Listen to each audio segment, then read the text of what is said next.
Episode 10, Daisho no Owari, end of Season 1.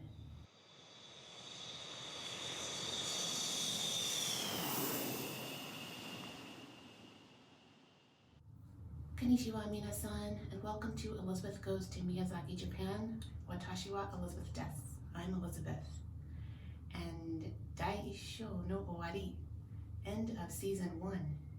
We've made it. But first, Ishu Kando Osogoshi deshita ka? How was your week? We've been wrapping up this school year for 2020, so that's been happening. But it's also been a chance for me to look back over the last few weeks as I've worked on this show and the Japanese that I've had the opportunity to learn and speak, the Japanese dishes that I'm learning to cook, and also the cultural notes. All of that's just been really great in terms of my learning, and it's all about little by little. So I haven't become an expert over these 9 or now 10 weeks, but I am a lot further than when I began.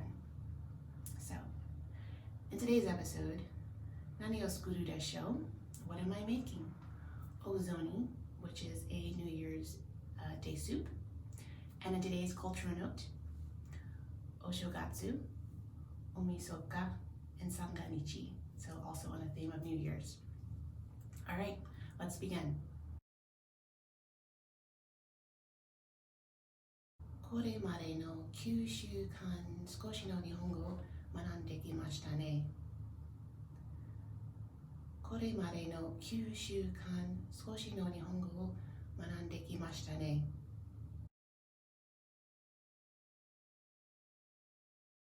私の目的は日常の出来事や考えを皆さんと共有できればと思っています。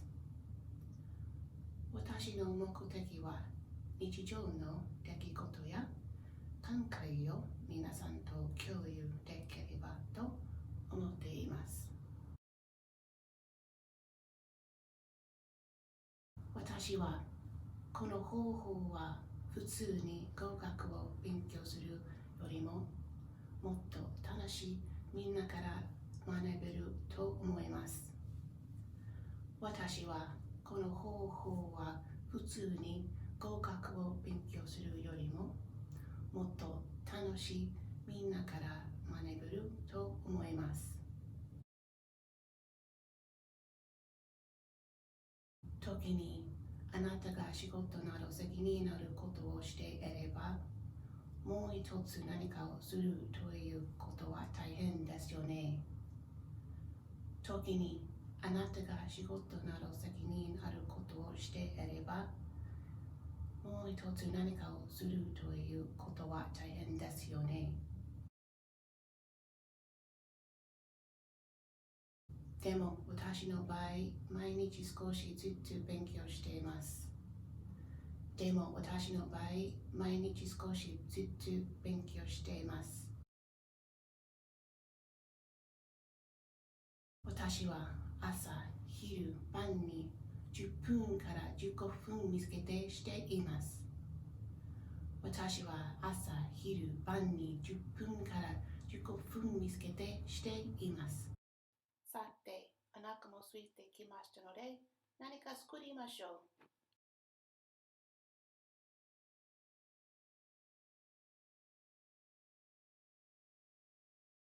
Konnichiwa minasan.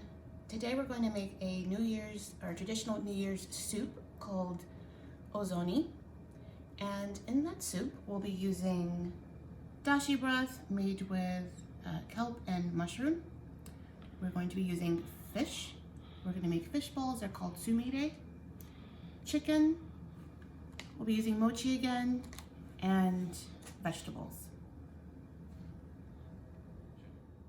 Our first step for the soup is to get the broth started.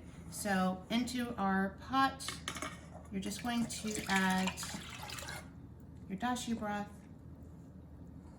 along with the kelp and the mushroom, and we're going to bring that to a boil. And then once that comes to a boil, we'll add chicken bones. Our stock has just come up to a boil, and before we add our chicken bone, let me just turn this down quickly. You just want to take out your kelp. Don't need that anymore. You can leave the mushroom, and then you just want to add your chicken bones, and this is making a stock. Oh, there's more piece of kelp here. Just making a simple stock. All right, and I'm gonna let that boil for about 15 minutes. While you have your chicken bones boiling to make the stock, you can start to work on your vegetables. So what we're going to be doing is blanching these, or par cooking them. The cabbage and the spinach will cook quickly, but we do want to cut up our carrot. So you just want to make sure you have a pot of boiling water on the stove so that when you're ready to get these going, you can just go from one step to the next. So just cut off and then cut at an angle.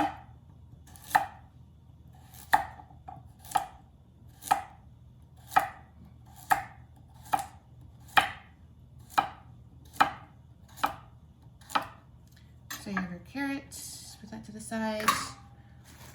Your spinach is already ready, and then we're just going to use for this portion of the soup, or this amount of the soup, just 2 leaves of the cabbage. So you have your leaves, your carrots, and your spinach, and you're ready to go. All right, so we're going to get our veggies prepped. So you have your pot of boiling water. You can get your carrots in there first because they take a little bit longer than your other vegetables. And we're going to drop our cabbage in first. So you put your stem side down, or the hard part down first. Do both at the same time for a few seconds. And then into the water.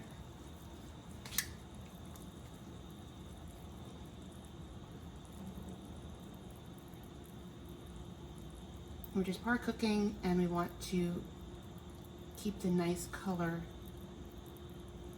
for when we eat the soup later. So after the cabbage finished, after about 30-40 seconds, I just rinsed it off in cold water to stop the cooking. So basically that's a blanch and a shock. And now we're going to do the same with the spinach.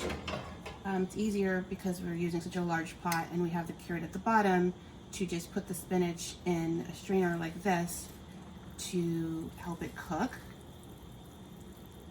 and keep it in one spot. And because it goes so quickly, it's just easier to do it this way. Just have your strainer with a tongue to help you keep it down. Just a few seconds. And obviously if you want to do this by just putting your spinach in a larger colander, that works as well.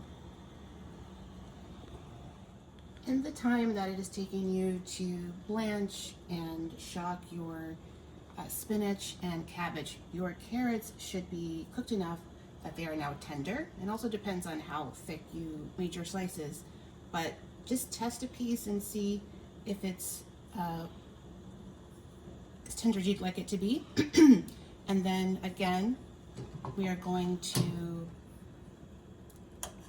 take it out of the water and cool it down.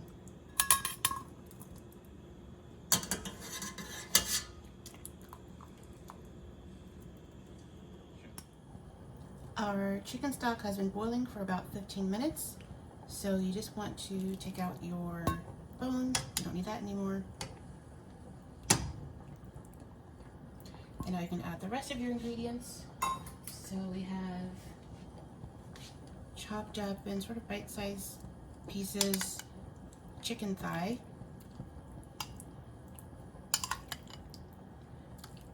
And I would suggest using chicken thigh instead of chicken breast. This stays nice and tender.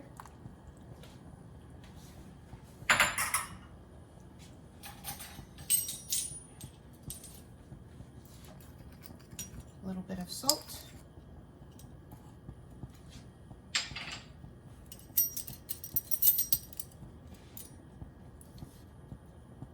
color soy sauce.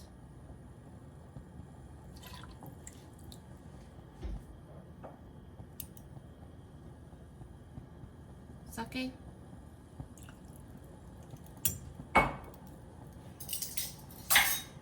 And lastly, our bonito flakes. And if you've watched previous episodes, there are bonito flakes folded inside the paper towel.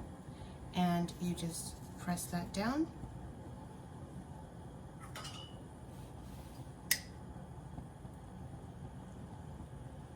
And bring it to a boil again.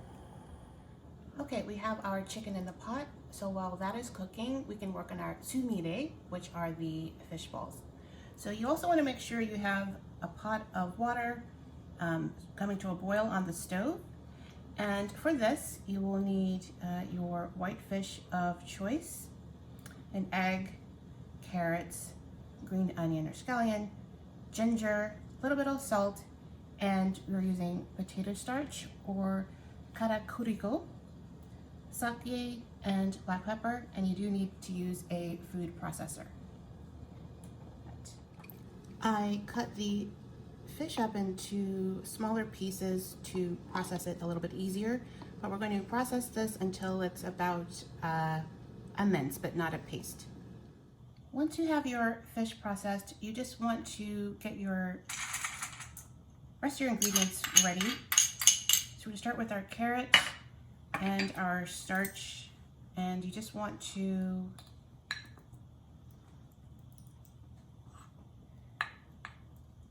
mix these two ingredients first so that the starch won't get clumpy later.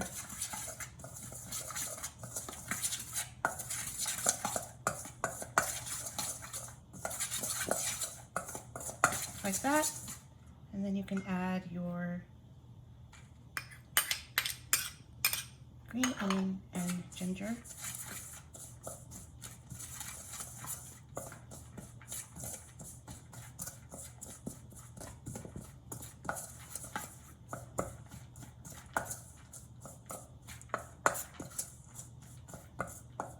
Once those are combined, then we can add our fish. You just want to make sure though that your starch is evenly combined and you don't see any lumps. Okay. So now we can add our fish.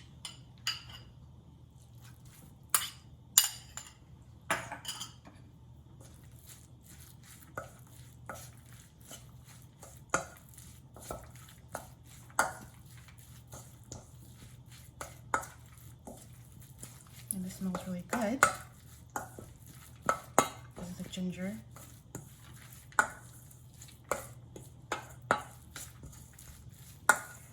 And now you want to add your salt and your pepper and your sake.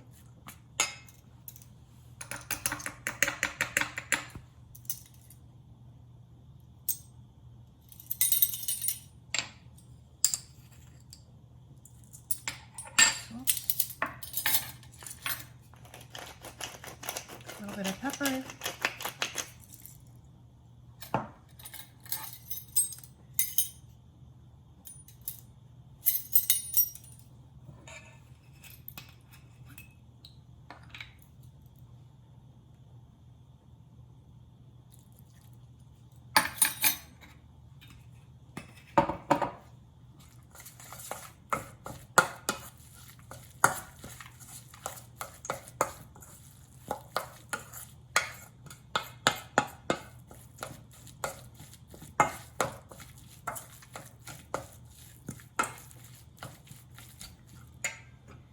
Egg.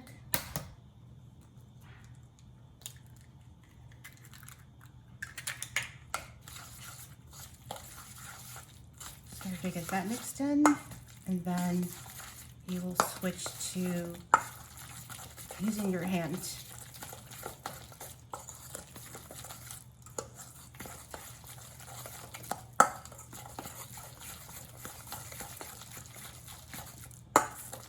Just a reminder to have your pot of boiling water ready, and you can use the water that you blanched your veggies in earlier to boil your sumire.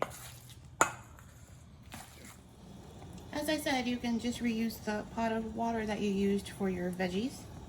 And you're just gonna go to your stove. You have your mixture in hand like this inside your palm with a spoon. You just wanna squeeze your mixture up and then drop into your water, like so. And they are ready when they start to float to the top. Our fish balls are done. They floated to the top, and I did cut one open just to make sure. And traditionally you can buy fish cake as opposed to making fish balls, but I think making them from scratch is a little nicer, and they look very seasonal. Okay, so we have basically all of our components ready for our soup, but we do need to toast our mochi. So that just goes right into a pan, and we're just going to toast it until it's a nice brown color. Now it's time to get your soup ready to eat. So you have all of your components made, and what's interesting about the soup is that you only heat up or use what you need at the time. So just take your soup base, a couple ladlefuls,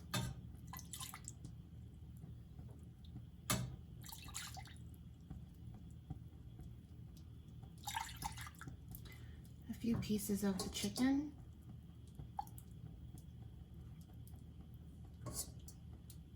the mushroom. You can begin to heat that up, and then I will also grab some of our veggies and the fish balls. So you just grab a few pieces of your cabbage,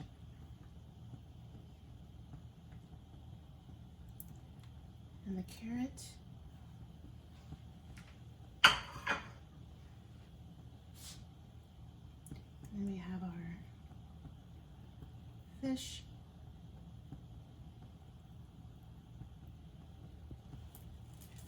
and we're just going to heat that up.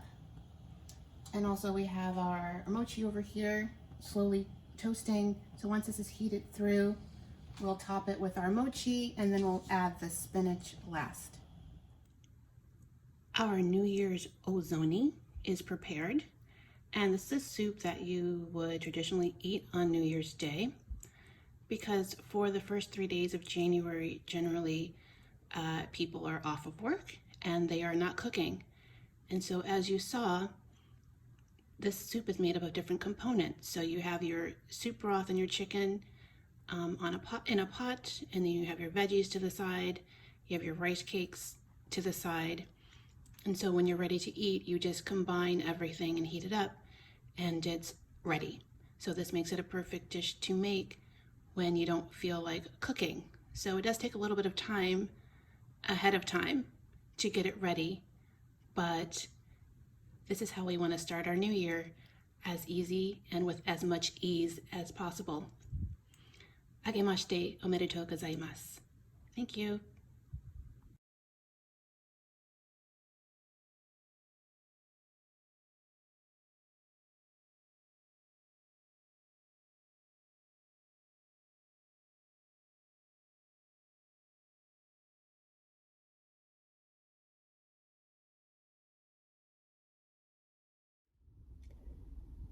The New Year, or Oshogatsu, is an important time in Japan, and there are a lot of traditions. So on the night before, December 31st, there's Oomisoka, which on that day you'll find people will traditionally deep clean their homes, they'll get rid of old things, and then an hour before midnight, people generally will eat toshikoshi soba, which signifies longevity because the noodles are so long. Then at midnight, you will generally hear the sound of a loud bell from the Buddhist temple, and they usually ring that about 108 times. And this sort of symbolizes the new year and again releasing what's old. And this heralds in, or this brings in, a practice called Hatsumode, which is the first shrine or temple visit of the new year. So beginning January 1, you have Sanganichi, which is the first 3 days of the year, and many businesses and establishments are closed, schools are closed, many people have taken vacation, they're visiting their family. And traditionally, you would have already done all of your cooking, and because you aren't cooking anymore, you'll eat something called osaki, which are dishes that do not require refrigeration. And traditionally or generally, you will find these foods in something called jubako, which is a stacked box. It usually has 3 or 4 levels. It's like a bento, but much larger, much more elaborate, with a variety of foods that can be shared for you and your family and maybe with visitors. And then also you'll eat Ozouni, which we made today, served with the rice cake. One more New Year's tradition happens on January 2nd, and if you happen to be in Tokyo, you can attend an event called Ippan Sanga, which is the chance for the public to visit the inner palace grounds and see the emperor and empress and the imperial family. 私はあなたが自分の好きなことをするために少しの時間を作ることができると思います。私たちはこれから数週間ほどお休みをもらいます。年が明けたらもっと日本語、料理、文化について学んでいきましょう。この番組をご覧いただきありがとうございます。明けましておめでとうございます。次回にまたお会いしましょう。